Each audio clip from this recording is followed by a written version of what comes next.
This is video number 3 for sections 2.3 and 2.4, the podcast problem. I'm trying to do a variety of different problem types so that when you're doing the homework, you can have these notes out in front of you and they can help you out with the different types. So we've done a scattergram problem, then we did one with 2 data points. This problem is one where all we are handed is 1 data point, as well as the average rate of change. So again, the idea here is someone's already done quite a bit of preliminary work. We're just continuing the work that they have started. The scenario this time is about people listening to podcasts. So someone's interested in doing some research on that. They've collected some data, and they've determined that back in 2010, about 23% of Americans had listened to a podcast. And that number has been increasing by 3% per year. That's the summary of what this researcher has found. Now we're going to try to continue this work by creating a linear model. Once again, the variable definitions have not been provided, so we will have to come up with those on our own. I need an independent and a dependent variable. So I look at the information. Obviously, the main variable of interest is this percentage of people who've ever listened to a podcast. The main variable of interest is generally the dependent variable. What's the other piece of information? Well, it's hidden in there, but once again, it's just the year information. So years are typically independent. The percentage of people who has listened depends on what year we are talking about. So let's use T to stand for our independent variable. We've talked about already the fact that if you have the choice of what starting year to use, you should use their starting year. So the first year they mentioned is 2010. That's the year you should start with. So T stands for the number of years since 2010.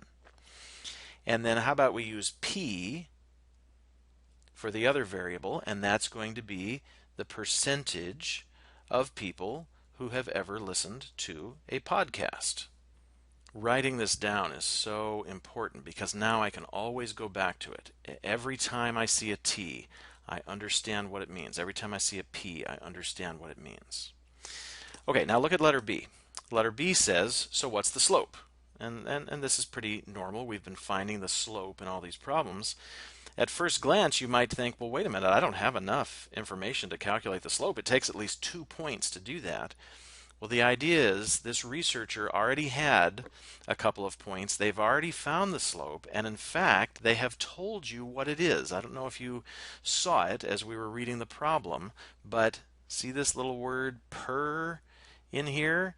When you see a per statement, you go, oh, that's the average rate of change. That's the slope. It's one of these increasing statements. The people listening has been increasing by whatever comes next is the slope. The slope is 3. 3% per year. And again, how can I tell? Because of that little word per. It's an average rate of change. So that's great. They've handed me the slope right in the problem. Then letter C says, okay, so go ahead and write the equation. And it also says this should be really easy, that you shouldn't have to carry out any work. Now, why would that be? Well, the only way that could possibly happen is if, in addition to the slope, they also handed you the y-intercept. Now, you may not have realized that. That's because we skipped a step that we've been doing in some of these other problems, which has been taking the data point or points and changing them into ordered pairs. Now, I was only given 1 data point in this problem. Here it is.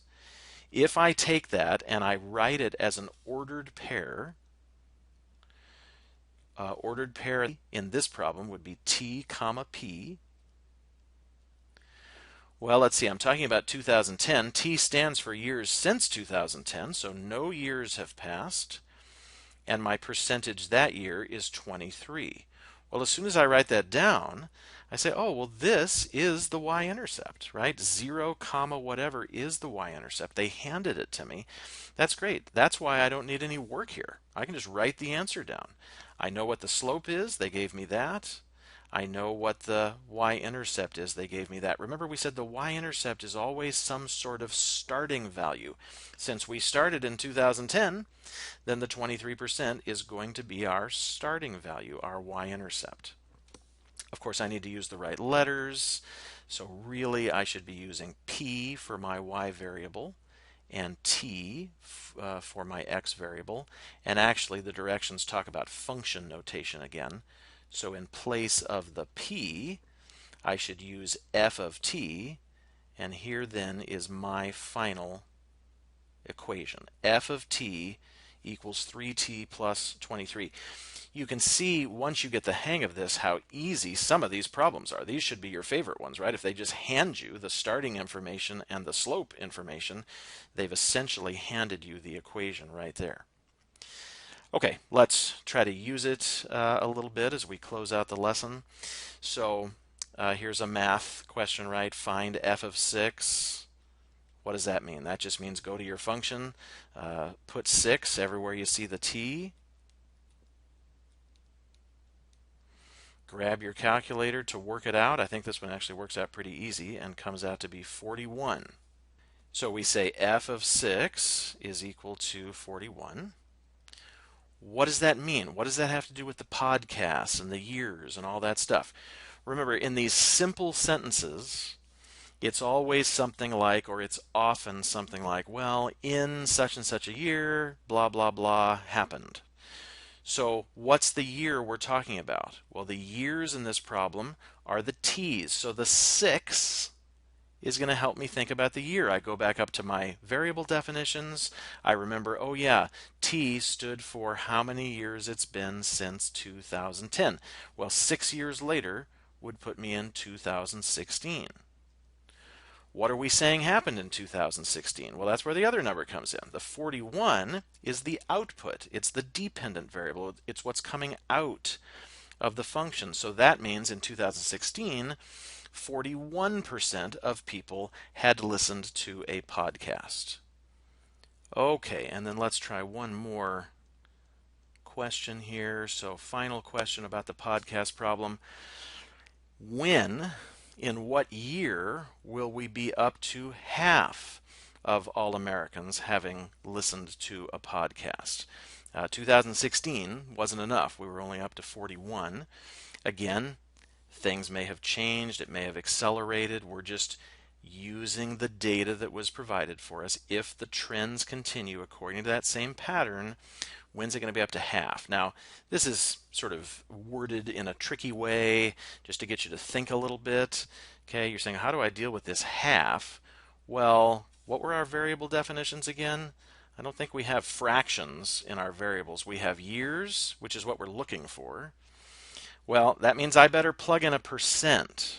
So when they say half, I have to think to myself, well, what percentage corresponds to the number 1/2? And of course, the answer is 50%, right? 50 out of 100, 50% is the same thing as saying half.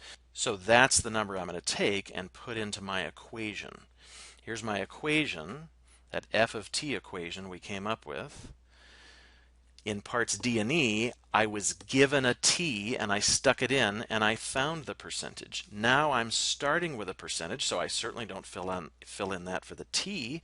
I fill in that for the f of t. F of t for us was synonymous with p, with the percentage. So I fill in the percentage and then I solve this for the t. A bit of simple math will do it. I think this comes out to be 27. And obviously when I divide both sides by 3, I get t equals 9. In order to interpret that, again, I have to refer back up to my let statement or my variable definitions. T stands for years since 2010. So when I see a t of 9, I say, oh, that means 9 years since 2010. In other words, in the year 2019. So in 2019, we're saying, well, that's our prediction for when half of all Americans had ever listened to a podcast. Hopefully, some of the repetition in these problems has helped you to realize that you're doing a lot of the same tasks over and over. Once you have the model, if they ask you a question and you're trying to use it, you're either plugging in an input and then calculating the output, or like in part F, you're starting with an output and then solving for the input. Use those variable definitions throughout the problem so that you're plugging in and interpreting your numbers